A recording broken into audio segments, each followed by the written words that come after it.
Hey guys, what's up? This is Evan from Stock Music Musician, and today I've got a review of Spitfire Audio's new Studio Brass Pack.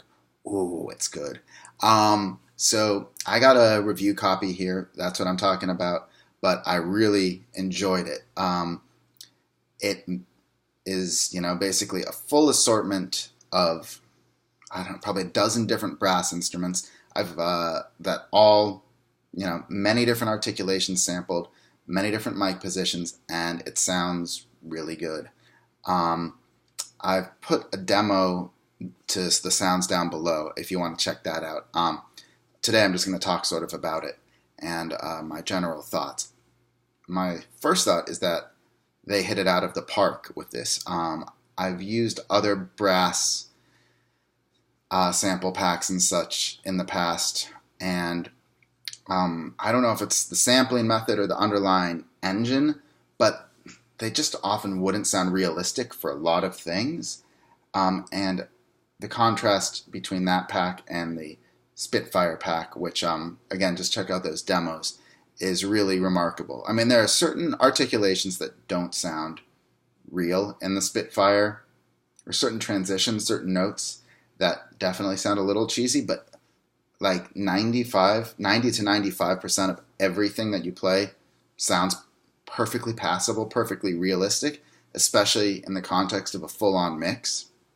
So I'm thoroughly surprised and impressed by that. That's especially true if you're playing in like the core range of each instrument. The farther you get from that, the wonkier some of the sounds are. But by and large, if you stick to the 1 to 2 octave range for each instrument, that it's like its home base, you'll really enjoy the sounds.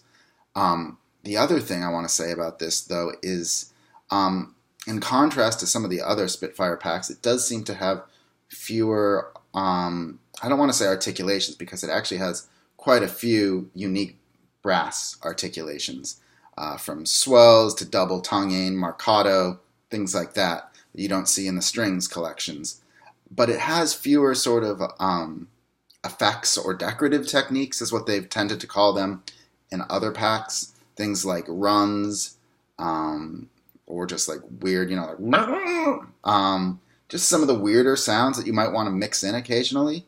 It does have trills and some other sounds like that, but it doesn't seem quite as deeply sampled for those types of articulations as you would see in other Spitfire packs. Mostly all the stuff that you'd want to use, I mean, I don't think you're going to have trouble filling out your arrangement with the sounds and the instruments and the mics that you've got, which includes, I think there's like, I don't know, maybe 5 or 7 different mics that you can choose from.